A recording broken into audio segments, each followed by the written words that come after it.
Well, hello again. I am your host, Michael Hinkson, and you are listening to Unstoppable Mindset.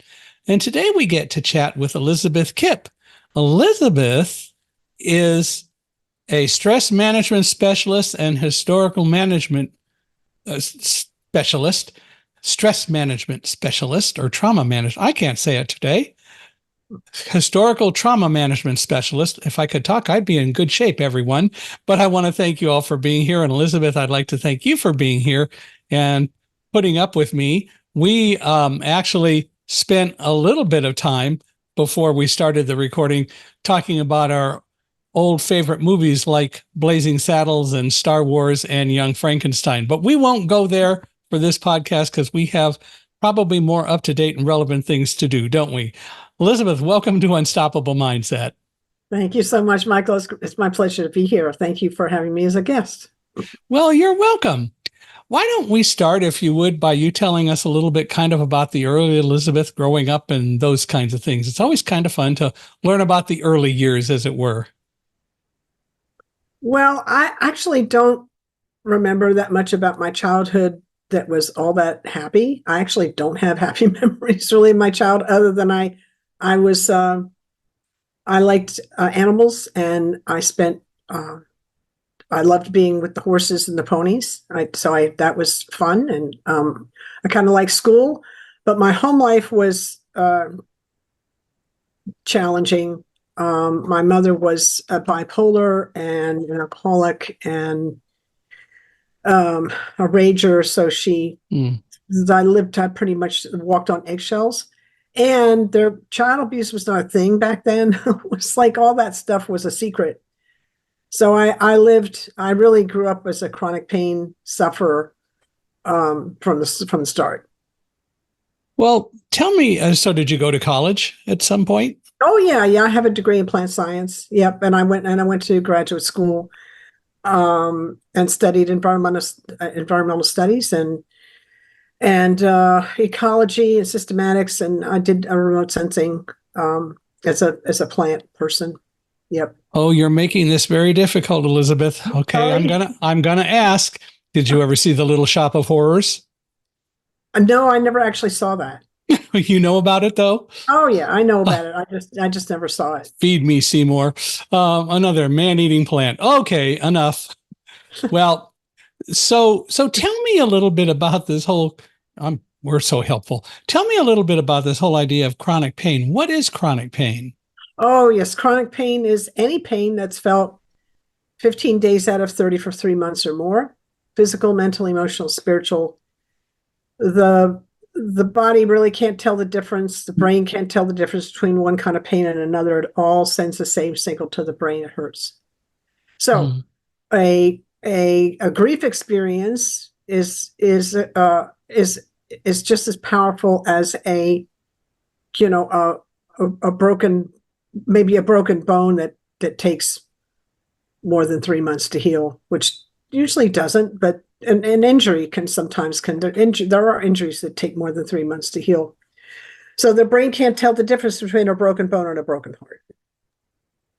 And they both manifest themselves in some way as what you view as true physical pain.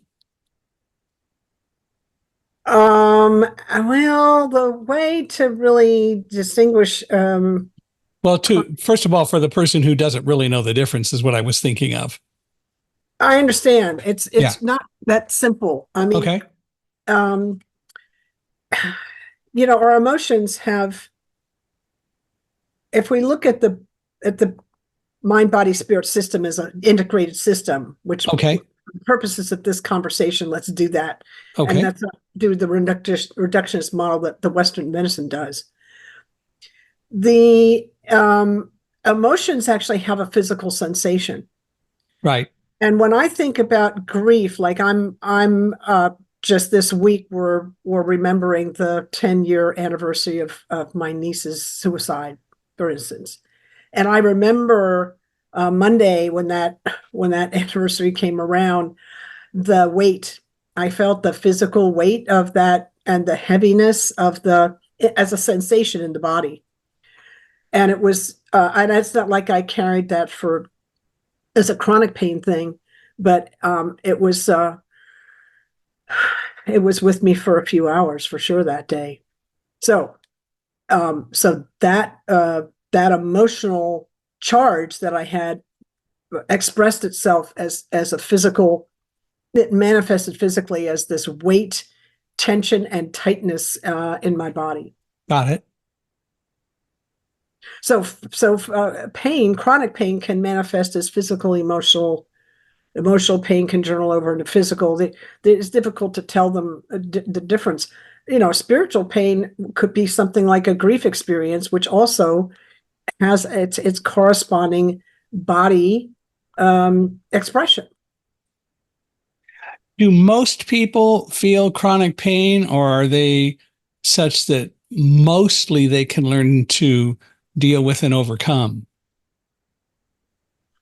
If that makes sense. I'm going to back up. I hear what you're saying, and I'm going to back up for a minute and get a little zero in on what chronic pain is. So Great. How is chronic pain compared to acute pain? So we have a stress response in the body.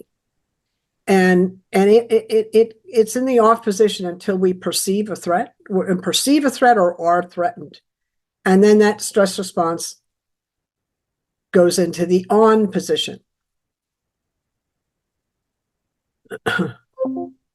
In acute pain, the stress response goes in the off position, goes into the on position, comes back into the off position, and it's back in balance. In chronic pain, the stress response goes into the on position and gets stuck. Got it. So what does that mean? That means that the nervous system is in this activated, tense, vigilant, hypervigilant state. And this is very stressful for the body. It creates all kinds of like a whole biochemical soup that the body has to handle, and it can create a lot of disease. So it's not. I'm not sure. It doesn't really answer your question, but it brings a little bit of light to what chronic pain is. Sure. There are before COVID. The National Institutes of Health estimated 25% of North America suffered from chronic pain across all socioeconomic measures, including children. And the World Health Organization estimated a fifth of the world. So it's this, and with that definition that I used, that's not, right.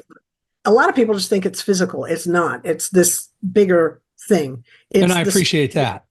Yeah, it's the mind, body, spirit system in this activated, chronically stressed state. And so let's use the WHO definition. 25% or 20% is still a large number of people. Yeah. And I understand that. But then while it's chronic, typically, do people just consistently, continuously suffer from chronic pain, or does something happen such that people are able to overcome it at some point, or what? That depends on their circumstances. For me, I suffered with chronic pain for 40 years before I found a doctor that actually understood what it was and knew how to cure it. All the doctors until the last one that I met, who were all Western doctors, as was the last one, but he was just differently trained. They all said, you're going to have to learn to live with it. And they gave me drugs to like numb it, but which didn't really numb it. But that was most of the doctors that I went to for all those years told me just to live with it. They didn't know what to do about it. And I met thousands and thousands of other patients during that journey who were just living with chronic pain the best by their wits. So using the United States definition of 25%, most of them, if they went to a doctor regarding it, even though it was chronic pain and they weren't, and it wasn't properly diagnosed, they were given drugs or other things like that. And so it was an ongoing, constant thing for them. It didn't last for just some shorter period of time, like a few months, and then they figured out how to overcome it. But traditionally, it sounds like more people than not continuously live with it because they don't know how to deal with it. That's right. Okay. Yep. All right. And that was what I was really trying to get to before. I had understood what you were saying, but I appreciate the situation. Now, you said the last doctor, though, that you dealt with was differently trained. And I would suspect that if I ask you, which I will, he had some Eastern medicine training. He did. And he was also a neurophysiologist. So he understood the changes in the brain that occur because of chronic pain. And so he had some special training that like a family doctor or orthopedic doctor, or maybe even a neurologist, if he's not a neurophysiologist, depending kind of what the specialty is, they might not catch that. They might not have that training. This is an issue that we have with the Western model.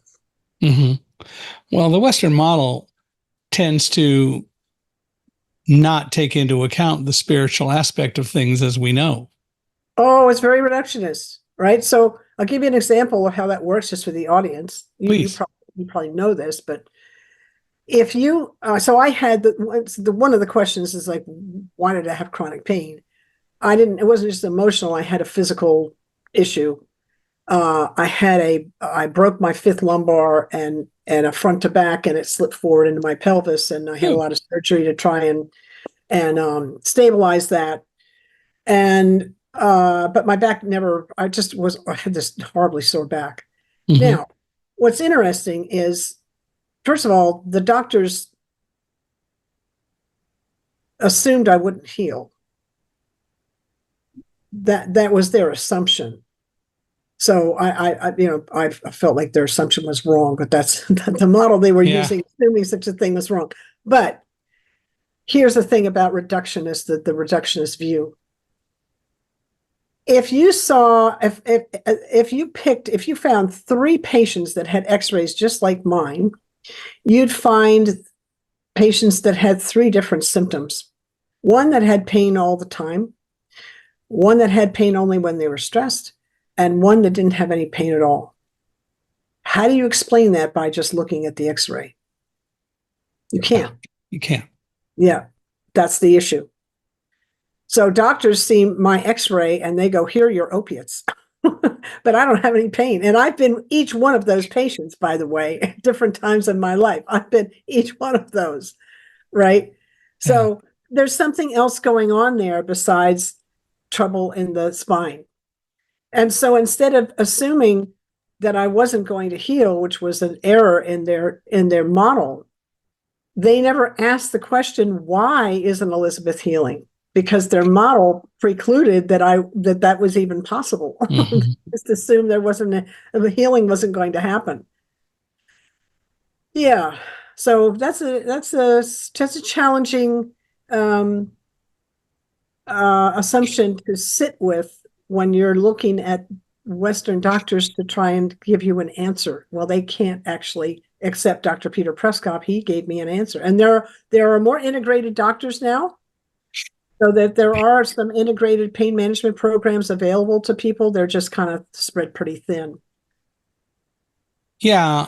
I don't have an exact similar kind of situation, but my 5th guide dog who was with me in the World Trade Center, Roselle, had some back problems, and as she grew older, had some other issues. Our veterinarian, where we lived in Northern California, not only had Western training, but a lot of Eastern medicine training. And in fact, several times while he was our veterinarian, which was over a number of years, he traveled to learn more Eastern medicine training, like not directly related to you necessarily, but acupuncture and other sorts of things. But he greatly understood the Eastern philosophy and what it brought that traditional medicine in the West didn't, which is all just throw drugs at it. And that, and Yeah. he would prescribe some medications, but he also had a lot of other things that he did that the average veterinarian would not do. Hmm. Yeah, I hear you. So, what did Dr. Prescott say to you that gave you a real clue that he's different? A couple of things.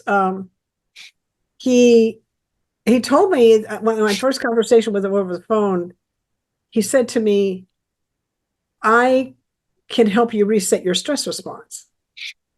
And Mm, I never told him, all I told him was that I had been on opiates and benzodiazepines for 31 years and I was and I was still hurting. I never told him I was having panic attacks. He knew. hmm. And my prescribing doctor didn't have any comment about any of that. So I knew right away when he said, I was like, I don't know who you are or where you've been all my life, but I'm coming to your program. I was like, boom, if I can get away from these panic attacks, I'm your girl. It's like, and he never promised me that my pain would go away. He never promised that. He promised me that he could he could get me off the medication, and he promised me that he could reset my stress response. And the So, pain just on his own. It was so he really promised that he would try, which is really, you know, whether he said that directly or not, tacitly, it was implied that at least he's going to try to do what he can, and he's got some thoughts. well, he'd already taken thousands of people through medical detox, and he had a 94% success rate in his pain management program. So it wasn't like he had to Right, prove that he had proven a proven method. right. So, what was it like growing up, going through college, and so on, and then getting out into the workforce? What was it like having chronic pain all that time?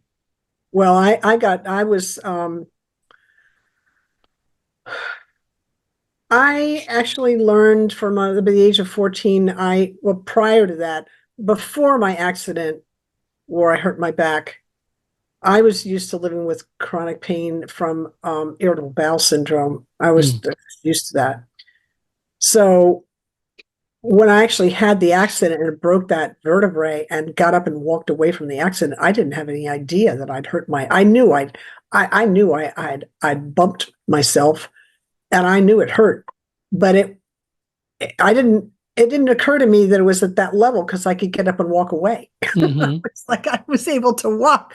So I just hurt for a few weeks and a lot. I hurt a lot for a couple of weeks and then it kind of calmed down. So my nervous system was already used to a very high level of pain. And for me, still in my nervous system, it gives you an idea of how the nervous system can develop at a young age under certain to react in certain ways because I had such a difficult childhood from 0 to 7 that when I got to be 14, I didn't even realize how badly I'd hurt myself.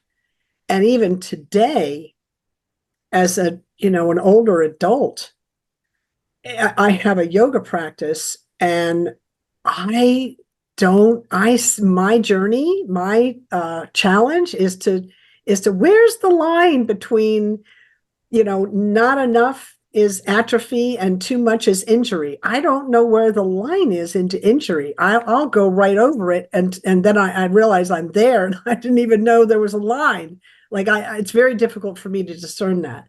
So my nervous system kind of got trained to ignore uh, pain signals, Hmm. right? And my journey really has been to try and reset that. So it took me more than my stress response is definitely back to balance. That's a little different than the nervous system having a certain habit. When you get to this level of pain, ignore it because you got to keep going. That habit that's a very different habit, and that's a behavioral. That was how I survived in the world. Push through, and that's a toxic way to live, Yeah. right? So So that was something I lived with. And then when I got uh, 6 credits short of finishing my master's, I started the surgery on my back, and I never got back to finishing my master's. It was like I was so close. Mm. I had my thesis done, and I just needed those 6 credits, couple of courses to take, boom, and I would have been done. And that surgery just took me down. So the universe kind of redirected me completely into a new field. So now I work in stress management instead of an environmental science management. It's an environmental management. That was kind of what I was doing. I was doing environmental assessment, as a plant specialist. So tell me a little bit about that, what that means and what you did, if you would. Oh yeah. So I was living. I'm in Kansas still, here in Lawrence, Kansas, and I was like a plant scientist, but I was also in environmental studies, but from the plant end of it. And as a graduate student, I worked for the Kansas Applied Remote Sensing Program, which had a mandate from the Carter administration at the time to take NASA's Landsat technology from the federal level down into local and state and local government level. So my job was to help implement that as a graduate student. And give an example of what we did. There's an aquifer that this spreads out in 8 states. It's called the Ogallala Aquifer right here in the Midwest, and it's used. It's a non-renewable resource, and it's used by farmers to irrigate their crops. And because it's essentially a non-renewable resource, NASA's NASA was interested. One of their arms within NASA wanted to know when is the aquifer going to run out. Mm-hmm. Well, somebody wanted to know that, and NASA came to us and said, "Can you develop a methodology so that we can actually answer that question?" So as the plant person, my job was to contact all the county agents. There's like, I don't know, 270 some county agents in that 8-state area, and find out how many acres of every crop that's grown by all the farmers in that county. And then I took all those crops and figured out when they get irrigated, how much water that takes, all that kind of stuff. And we came up we came up with an estimate that the aquifer would be tapped. We came up with a methodology for them to answer that question. Yeah. So that's an example of Did you get an answer, or did yeah, we did get an answer. We got an answer, and that was in 1980. The answer was 2040, the year 2040. And why is it that it can't be renewed, or the moisture can't go down and replace what's used? Well, because it's deep water. It's not surface water. It's not like a river. It's deep. It's water that's accumulated over millions of years. Yeah. It can't be replenished really with annual rainfall. It doesn't work like that. Right. It's a geological thing. Yeah. No, I understand. So what will happen in 2040? Has anybody, obviously with NASA being concerned about that, have they come up with any other thoughts? That was then. I don't know that NASA's in that business anymore. But well, somebody else. Yeah, the U.S. Geological Survey, right, is interested in that. The Water Resources Department within the U.S. Geological Survey is interested in that question. And I was just reading. I don't know. I keep my eye on that information from time to time, and I think I just read it in the last probably 6 months. Kind of an interview about the farmers, and because there was a kind of a drought last year, so there was pressure on the aquifer. And anyway, I don't, we're going to run out of water, and it's going to change. It's going to change this part of the world, and the rest of the world that this part of the world feeds. It's just going to, it's going to change things. And the problem is that if we don't figure out alternatives, that's going to be a crisis. I mean, there are probably those who say, well, Nikola Tesla said that we ought to be able to move rain clouds and redirect them and get more moisture and be more volitional about it. But nobody seems to want to take that seriously, assuming that Tesla was right. Oh, I can't speak to that. I mean, I know. I know Physically, this cloud, I mean, the USDA has been cloud seeding for years, but I can't really, that's not my area. well, it's more than that. It's also having the clouds in the right place, and Yeah, it well, that's, it's yeah. one of the things that apparently Tesla was very concerned about and interested in. So I don't know where all of that has really gone either. Um, but I do know there are a lot of creative people out there if given the opportunity to really address issues. But that's, of course, the real question, isn't it? How much are people allowed to, or how much will people take things seriously? Um, I'm sure there are people who are out there who would say that your stuff is all bunk and we're never going to run out of water because it's been there for millions of years. But um, people have interesting ways of viewing things, don't they? Oh, they do. Yeah, like chronic pain. But and it's one of those things that we do have to deal with, and we'll see what happens over time. I guess that's all we can really say. So why so you said that the statistics generally are that about 25% of all people in the United States have chronic pain. So that's a quarter of the population. Any reason why, if we believe the numbers, and maybe there's no real good way to discuss this, but you said the World Health Organization said basically 20%. Why the 5% difference? Oh, I don't have no idea. Yeah, that's, I mean, I I mean, could come up with all sorts of excuses. you and I could theorize about that, but Yeah, we could, and it's we not would really be my, just as right as anybody else. So it's okay. that's, I mean, So I have my views on that, but they're not really based in science. no, no, and I didn't know whether anybody had really studied it, and I just thought it was I worth. haven't really looked at that question, so maybe somebody has, and I just don't know about it. It'd be an interesting thing to see. I mean, clearly there's a lot of stress right now in this country, and there shall be for a while. And I think and there are a lot of fears in this country. I'm getting ready to have my third book published, which is entitled "Live Like a Guide Dog." True stories from a blind man and his dogs about being brave, overcoming adversity, and walking in faith. And the idea behind it is that we can learn to control fear. I'm not going to ever say we'll just be able to not be afraid of anything, and I wouldn't want to, because I think that fear is a very powerful tool, but you can learn to control it and not let it overwhelm you. And that's the issue. And that's what Live Like a Guide Dog is all about.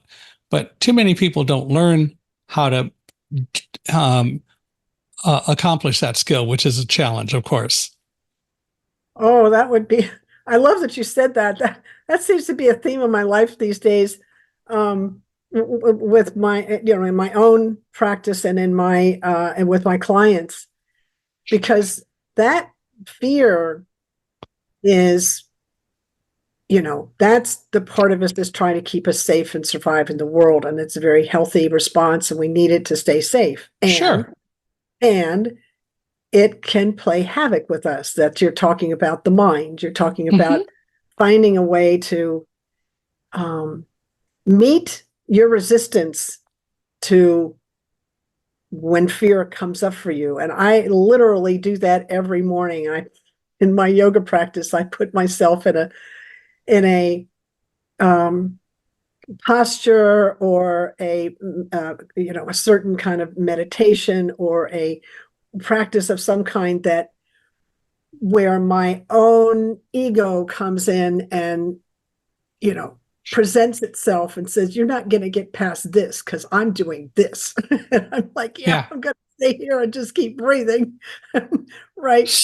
And so and the thing is that if you can face your fear and stay on target and keep facing that resistance that you feel, you get through on the other side, and you've got kind of a new place there. So you've increased your courage, you've hardened your resilience in the world.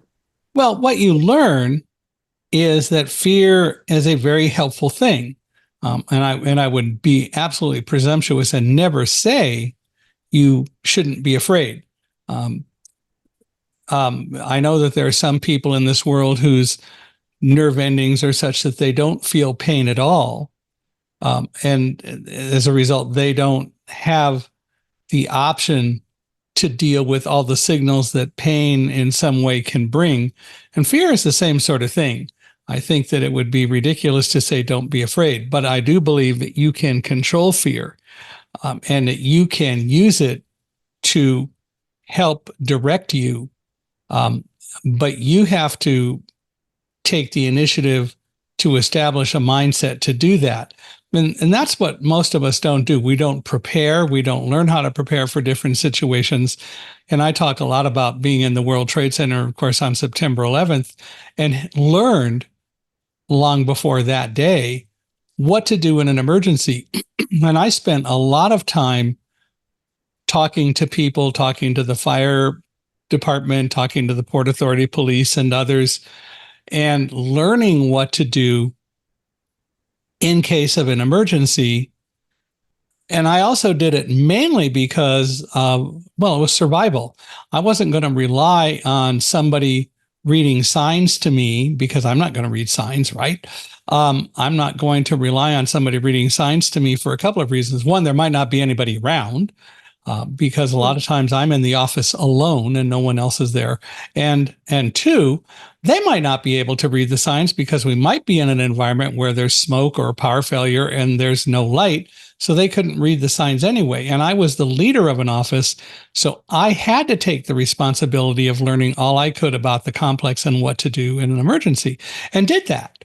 And that established a mindset, as I realized much later, that said, if something happens, you know what to do. It was all about the preparation that made that possible. And I think that in dealing with learning to control fear, it's learning to prepare.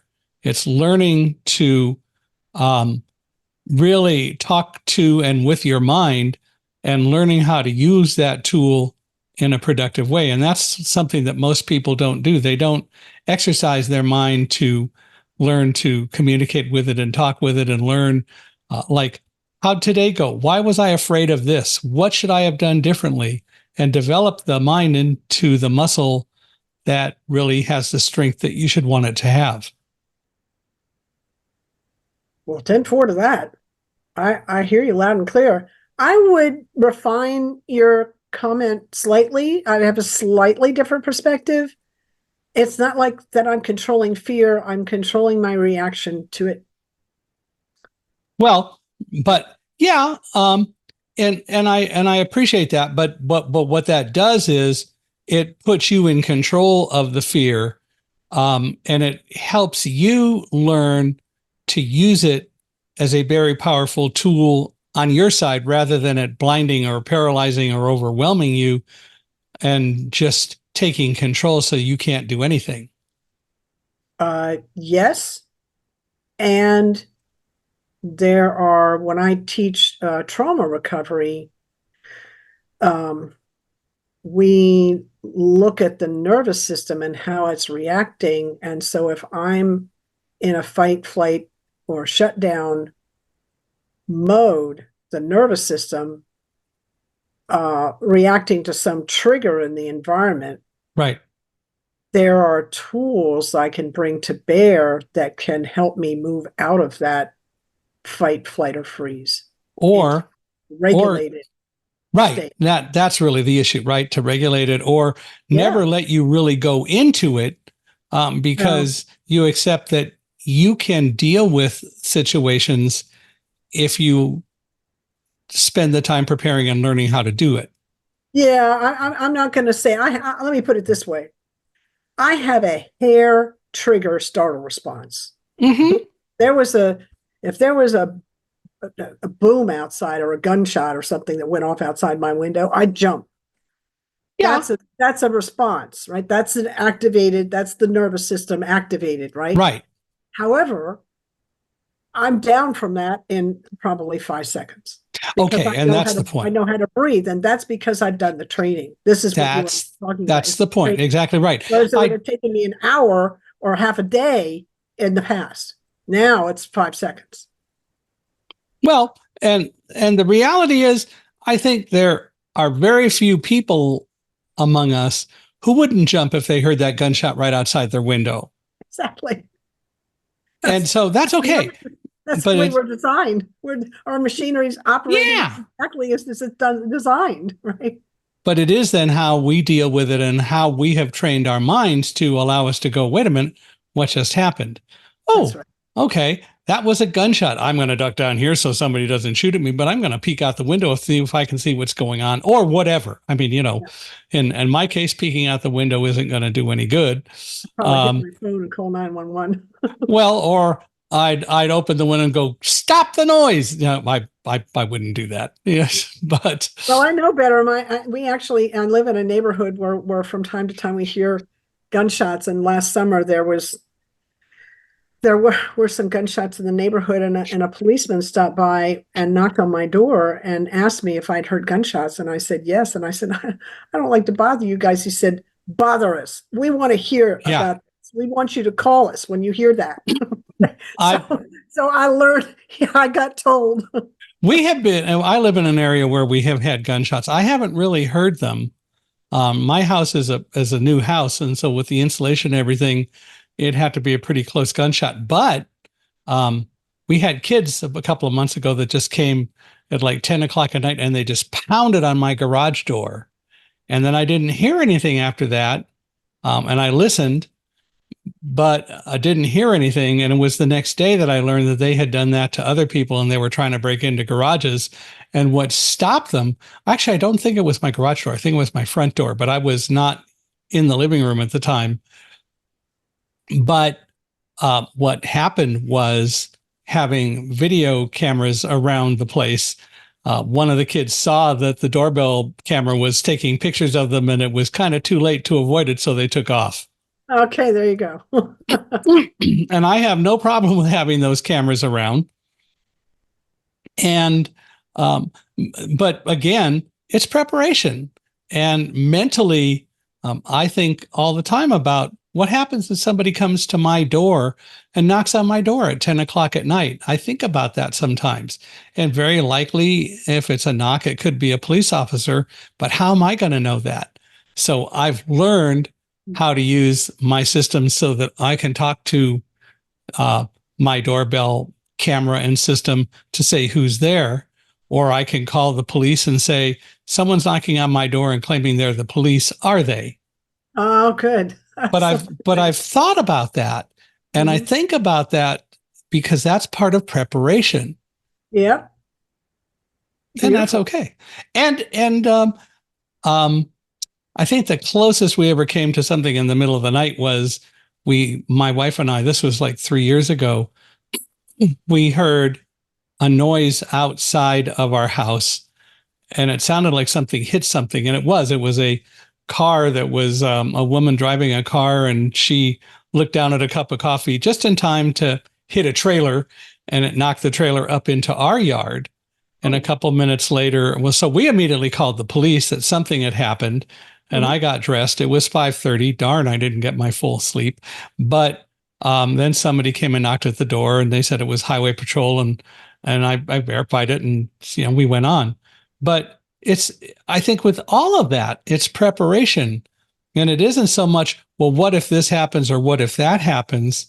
It's, what do I do to prepare for different situations that might occur? So maybe it is a what if, but preparation is the important thing. And preparation can really help you learn to regulate how you deal with fear. Exactly. That's why I do my practice every day. Yeah. So when did you switch from plant science and environmental science and studies to stress management and trauma and addiction recovery and so on? Well, as soon as I started the surgery, I started learning about stress management. But So when was that? oh, well, that would have been in, oh God, what was that? 1982. Oh my gosh. So you've been doing this a while. Well, that was the school of hard knocks. I did that. I learned that the hard way. Well, yeah. And then 10 years ago, I actually went into business doing it. I mean, I felt like I had enough kind of street cred and experience and wisdom to actually be able to bring the teaching to the world. So So what is your company called? Elizabeth Kipp Stress Management Limited. That works. Yeah. Says it all. And KIPP is KIPP? Correct. Yeah. Stress Management Limited. Yep. Okay. There you go, folks. So tell me what you do and how you operate, if you would.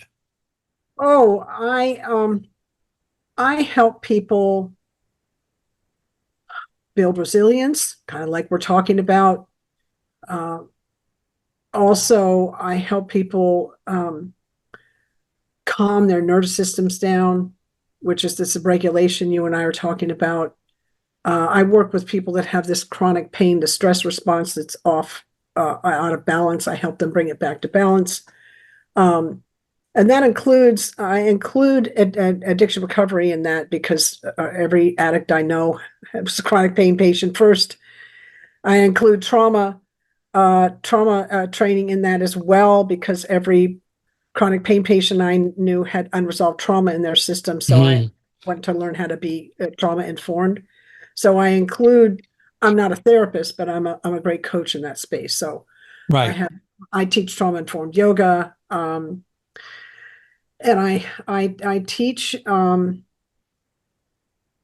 methods that you need to use to get the nervous system back into balance and train the mind into healthy habits. So that just like you and I are talking about, so that when the stresses come into our lives, we stay centered. Now, we might be activated briefly, but we come back into regulation quickly, and those are the things I teach how to do that because I had to learn how to do that myself. So it's like, I got this. I can help people with this. Well, you Also, certainly. the other thing I do is I help. I'm an ancestral clearing teacher, ancestral clearing practitioner as well, which is a practice that helps us clear the effects of unresolved intergenerational trauma. It's just like a slightly different, the historical trauma specialty that I do is like, I work with collective trauma and historical trauma as well. Okay, so two questions. The first one is you said you're a coach, not a therapist. What's the difference? Well, therapist has a licensing by the state that they live in, and I don't have those things. But there are a lot of coaches who are certified in one way or another. So Oh, well, yeah. Yeah, I'm a certified yoga teacher, and I'm a recovery coach as well. So I went through training for that, and I've had trauma training. And trauma informed yoga training. I just haven't. And I've had lots of ancestral clearing practitioner training. Those are things that they don't have letters after your name. Mm-hmm. What I was told was that the basic difference is that a coach provides guidance and asks questions and really works to guide you to find the solution. So they don't have the answers and they're not supposed to. Whereas a therapist is a person, because of the way they're trained, they do have more of an ability to be able to provide answers. So it isn't just asking questions. They may be also able to more directly suggest answers because they're not really acting as just a guide or a counselor. They're supposed to provide more substantive information as well. Okay, that's interesting. I read that in a coaching course. I say as a coach, I support. I'm very supportive of anyone who's also got a therapist. I do the day-to-day kind of therapist they might see once a week or once every 2 weeks or once a month. I'm there for the day-to-day. This is how you deal with life in between. This is like, that's what I do. So supportive of all other professionals in that space, which people need practical, what do I do now kind of stuff. Yeah, I just saw the therapist, and now what do I do? I won't see her till next month. Now what do I do? That's where that's where you come in, because you can say, well, let's talk about that. Tell me what you're thinking. What is it you want to do? And again, it's all about guidance and counseling more than anything else. Mm-hmm. And I really prefer the Socratic method, where the client comes up with they come up with the answer, because then now they're empowered. They're not looking to me for the answer. They're coming up with on their own. And so now they're walking away from an appointment with me or a session with me feeling empowered, which is where I want them to be. Which is where they should be. And that way they're more apt to buy into it. Yeah, they need to be able to step into the power that lives within them. You guide them to find, but they're the ones that have to find and adopt. Well, I open the door, they have to walk through. Right, exactly. Well, tell me about ancestral clearing. I have not really heard of that much, so I'd love to know more about that, how it works, and so on. Well, it's actually a spiritual practice, and it's based on the understanding that we come into this life with, from a sciencey point of view, I'll say, information in the system. And the system is, well, you're a programmer, so you'll understand this. The system it's got noise in it. So all the information is there to be used. Some of it's useful and some of it's not so useful. Yeah. and some of that's what I mean is noise in the system. And so some of the unuseful stuff is like, we come in with behaviors from our ancestors around worry, which is drive people neurotic. Yeah. Right. Worry energy, or maybe they've got a lot of grief energy. Maybe they have a tendency towards grief. Or addiction, talking about like alcohol and things like that. Yeah. Absolutely. But that's not, that's more epigenetic rather than genetic. They haven't found an actual gene that of addiction. It's an epigenetic. So it's environmental. Yeah. But it also is, my father did that. My grandfather did that. And my mother did that. So obviously I should do that too. Well, it's kind of like the disposition is there. It's up to us to choose whether we want to, and it's kind of up to the environment, how we're reacting to the environment. Right. If my parents are reaching for a drink to help them deal with the stresses of the day, because we have these mirror neurons. We mimic other people. We mimic what they do. That's what we do. Right. So we're gonna pick that stuff up. But at some point we have to wake up and be conscious. We should anyway. But yeah. Well, hopefully, yeah. But anyway, continue with ancestral clearing. Yeah. So ancestral clearing helps us release the effects of the negative effects of intergenerational trauma. I put it that way. Any kind of unhealthy charge from the past, which is why it works so well with my stress management work, where we're carrying an unhealthy charge in the nervous system around, or maybe a belief system that's got us that we're reactive to. Now, the spiritual aspect is we're actually asking creator, God, energy, source, whatever you want to call that energy that created everything. We're asking it to come in on our behalf and help the client release the whatever they're carrying that's no longer needed, no longer serving them. So that's the spiritual aspect of it. Very interesting and powerful process. Very interesting. So I was very impressed with it when I first experienced it, not knowing what I was walking into at the time. And I noticed my own pain levels dropped significantly, and so did everybody else's in the room. And I was like, what is this modality. What is this? What just happened here? I know something happened. Can you measure it? Can he repeat it? and does he teach it? And the answer to all that was, well, there haven't been any scientific studies done on it, but there's a lot of anecdotal stuff that tells us that it's very powerful. So I wouldn't be bringing it. I wouldn't be taking up my time or anybody else's doing a process. I've been doing this for 10 years, doing a process that didn't work.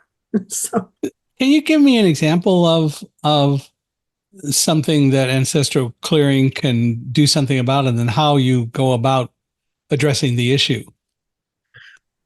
Well, I'll tell you what. I'll share with you a quick example that the whole everybody can relate to. Okay. One who's listening can just listen to this and see what their experience is. Where everybody who's listening, put your attention on your body. Notice what sensations you're feeling. You know, for as an example, I can feel my back on the chair and my feet on the floor, and I've got a little bit of tension in the front of my forehead, just a little bit. I probably I'd give it a number from 0 to 10 in intensity. I'd give it about a 3, maybe. So everybody just notice whatever that is for you, and I want you to breathe normally as I say this prayer. And we use the word forgive, meaning we're offering up that which no longer serves us. We're asking Creator to help us release that which no longer serves us. That's how we're using that word forgive. So I'm just going to go through this. We're going to use the word infinite creator for the whatever, all of this that we're in. Infinite creator, all that you are. Would you please help everyone listening to this and all of their relationships and all of their ancestors and all of their relationships throughout all space, time, dimension, realms, lives, lifetimes, and incarnations, for all the hurts and wrongs ever done to them in thought, word, or action. Any hurts and wrongs they did to others, whether knowingly or unknowingly, and any hurts and wrongs they did to themselves. Please help them all forgive and release each other. Help you all forgive yourselves, please, and thank you. Okay. Anytime anyone was abandoned, not supported, nourished, and cherished the way they needed, times they weren't able to love, support, and cherish others the way they needed. Anytime they were out of integrity with one another, or another out of integrity with you, please help you all forgive and release one another. Forgive and release yourselves. Find peace with one another and find peace with yourselves, please, and thank you. I want you to do one more. For all war, battle, holocaust, genocide, persecution, slavery, injustice of any kind, misuse of power, position, authority, politically, spiritually, medically, or any other way. Please help all of you forgive each other, help you all forgive yourselves for all that happened and all you made it mean, anyone involved directly or indirectly. Please and thank you, please and thank you, please and thank you. And just take a nice big breath in, let it out, and notice how that feels. Big or smaller. And it, I can tell that it helps. It's different. It's very powerful. It is. It is. And you know, again, it comes back down to taking the time to do something to redirect what we address or what we don't address, and redirect some of the stress and some of the things that we may or may not know that are bothering us. But it is all about taking some steps to start to deal with that. That's right. That's right. It's so important, because this is why I deal with historical trauma and collective trauma, because it's in the field. We're feeling it anyway. Why not? we're experiencing the energies of it. Why not? Why not name it and deal with it? Because it's going to help us again build resilience. Yeah. What are some shifts you've had in your mind and specifically in your mindset that made your feelings unstoppable going forward? Well, that's a great question. I actually, I have to say that the thing that has been a pattern over my life for me that switches me from the I can't do this to hell yeah, I can do this is my connection to oneness.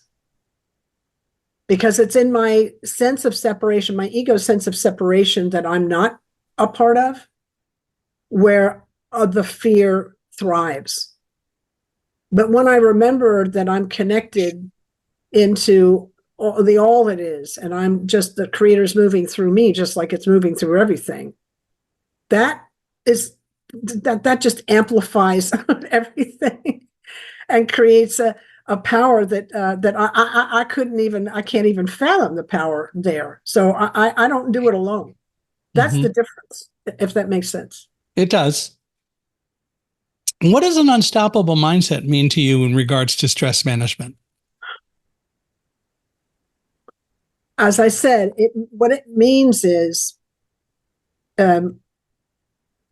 whatever the resistance is that's in front of me, I have the capacity to face it. Now, I may be activated like a stress. I might have that star response for a moment, but that ability to face my own resistance, which is the fear, my ability to face that, and my willingness to face it, and my practice of facing it, that's the thing that gives me the leverage and the momentum to the staying power. We call that staying power in the yoga. That's called staying power right there. That's what gives it to me. Mm-hmm. Got it. Well, tell me, what are some kind of last thoughts that you might have for anyone listening to this who may be feeling some of the issues that we've talked about, or who may be looking for solutions? What kind of advice might you have for people? Ask for help. You don't have to do this alone. Really important. You even talked about it in terms of your preparation. How many different people did you go to for guidance, right? We can't do this thing alone. And we're not alone. We don't want to buy into the illusion that we are. So asking for help is important. And the other thing is, which is kind of the opposite, so we're looking outward for help, right? But we're also respect and understand that the greatest healer in your life lives within you.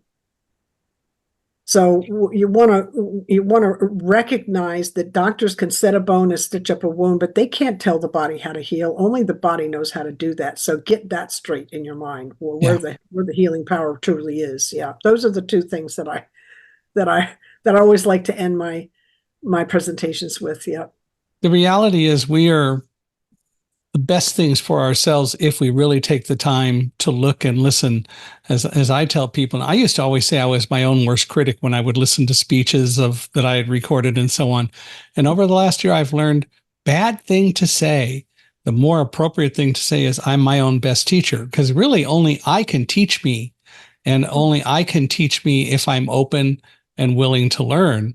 And that involves asking for help. That involves interacting with other people, but I have to take the steps to make it happen. Exactly. So they can open the door, but we have to walk through. We have to walk through. That's exactly right. Well, I want to thank you, Elizabeth, again for being here. And again, tell people how they can reach out to you. Oh, great. Thank you so much, Michael. You can reach me at my website, which is Elizabeth with a dash and then Kipp, Kipp, like Peter Pan.com. You can put the dash in between my first and last name, Elizabeth-Kipp.com. All my social media, lots of free resources. And you can book a session. All that stuff is available right up on the website. You can book a free introductory 15-minute call with me just to kind of see if we're a good fit. And thank you very much. Well, cool. Well, and I want to thank you all for listening. I hope that you found this informative and helpful. We all face stress, and there's nothing wrong with asking people for guidance and dealing with stress. It is important to do that. And Elizabeth might very well be a person who could help. So I hope that you'll reach out to her. I'd love to hear from you. I'd love to hear your thoughts about today, what you think of this podcast, and your opinions. You're welcome to email me, Michael H.I., Michaelhi, at accessibe, accessibe.com, or go to our podcast page, www.michaelhingson.com/podcast. So it's MICHAELHINGSON.com/podcast. Wherever you're listening, please give us a 5-star rating. I would really value it. I know we all appreciate it. It's what helps keep us going. So I'm asking for your help to give us a 5-star rating. And if you know anyone else who ought to be a guest, and Elizabeth, you as well, please don't hesitate to introduce. And we will definitely talk with anyone. I believe everyone has stories to tell, and we want to hear them. So please always feel free to introduce us, all of you out there listening. If you need a speaker to come and talk about motivation and inspirational kinds of things, or any of the things that we've discussed today, please feel free to reach out to me. You can do that with the email address I gave you, or emailing me at speaker@michaelhingson.com. Love to hear from you, and always look forward to finding opportunities to speak and motivate and inspire. I've been doing that ever since September 11th, 2001.